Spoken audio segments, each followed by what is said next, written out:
Welcome to Sermon Updates Midweek on this August 18th of 2021. Oh, count your blessings. Last week we talked about what is possibly the most profound blessing that we can experience as believers. It's the blessing of participating in the suffering of Christ. I'm reminded of Jesus as he found himself on the cross, screaming out, my God, why have you forsaken me?" I have to admit that for me, is a very confusing statement from Jesus. When we think that he, as the Son and the Father and the Spirit, are all connected and they're all one, um, hearing those words is a little bit jarring. But I think most of us have been there, haven't we? Where we feel like God has forsaken us, he's forgotten us, we're left all alone. Have you ever thought of that connection that we have with Jesus? That connection we have with his suffering? I think we're too wrapped up in blessings in this world. We think that the most important thing that there is to be blessed, to have, to be given, to be comfortable. And Jesus' life, if it teaches us anything, it teaches us that hardship and difficulty is a part of this life. You know, sometimes I think I talk about this too much, but perhaps I am an overreaction to a message today in Christianity that seems to want to let everybody know that everything's going to be wonderful and great. You're going to have no problems if you just have enough faith. You'll never go through disease, difficulty.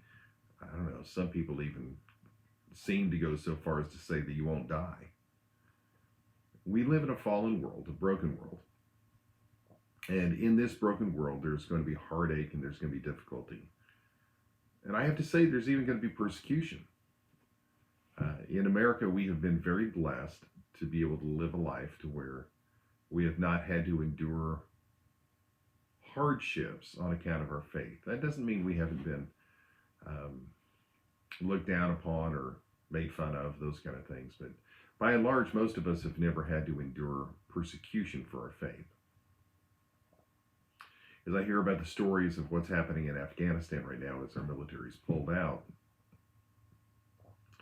I'm keenly aware that there are people who are followers of Christ who are going to endure the suffering of Christ as they find themselves in the midst of a situation in which their faith is not going to be tolerated.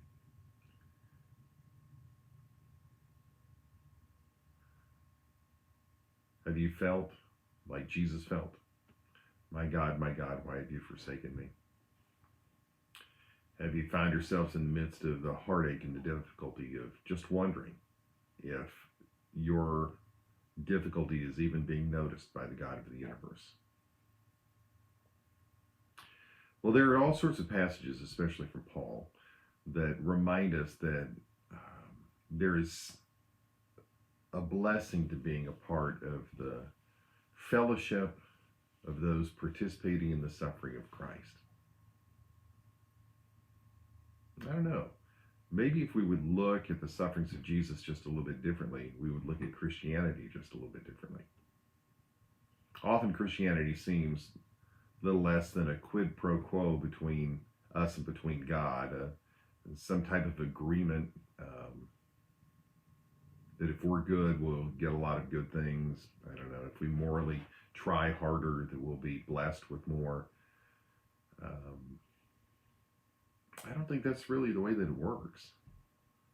God blesses us all the time. We just don't always realize it, don't always recognize it. Sufferings of Christ.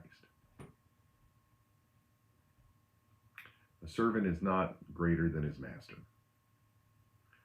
If Jesus endured the hardship, the heartaches, the difficulties, the physical pain in this world, why do we believe that we shouldn't or can't or won't?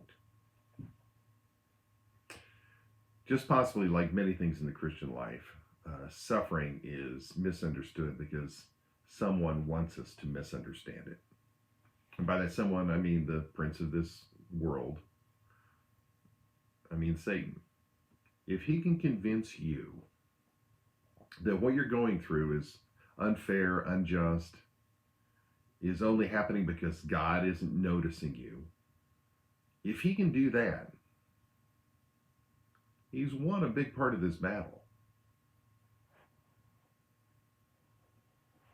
If my sermon before this last one is correct, and that we need to redeem the suffering in our lives because God has redeemed our entire life, not just part of our life, we need to see the hand of God working even in the midst of the difficulty.